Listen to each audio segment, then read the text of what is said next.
So for the kidney models, it's actually separated into 3 separate models. We'll start with this first big one of the kidney itself.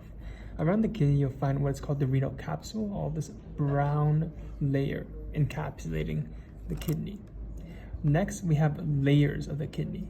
The first layer is this external layer, all of this, called the renal cortex, all this external layer. The next layer is called the renal medulla, and it's this inner layer. So it's kind of this, all of this inner layer is called the renal medulla. After the renal medulla, we have what's called the renal pelvis, all of this, which brings urine to the ureters. We need to know more structures in this though. So in the renal medulla, remember this middle layer, we have 2 structures. One is this red triangle structure called a renal pyramid. Renal pyramid. Between the renal pyramids, you'll see here, between renal pyramids is what's called a renal cortex. So these are structures, the renal cortex and the renal medulla, that form the, renal cortex and the renal pyramid. Together they form the renal medulla.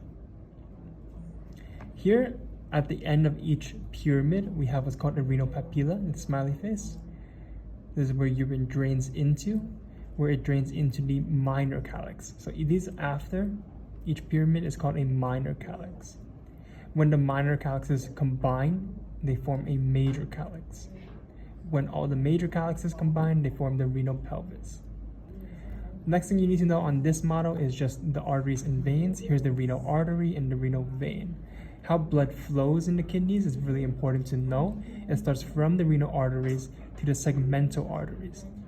From the segmental arteries, it flows into what's called the interlobar arteries. So the interlobar arteries are just between the pyramids. The interlobar arteries connect to the arcuate arteries. You can see it's arcing.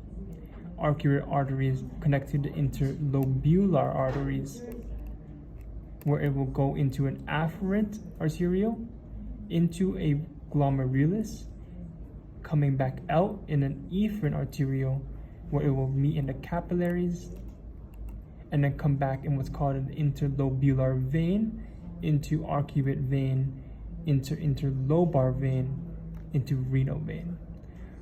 So one thing to note is that interlobar arteries and veins are in the renal cortex, while interlobular arteries and veins are in the cortex. Interlobar arteries and veins are in the medulla.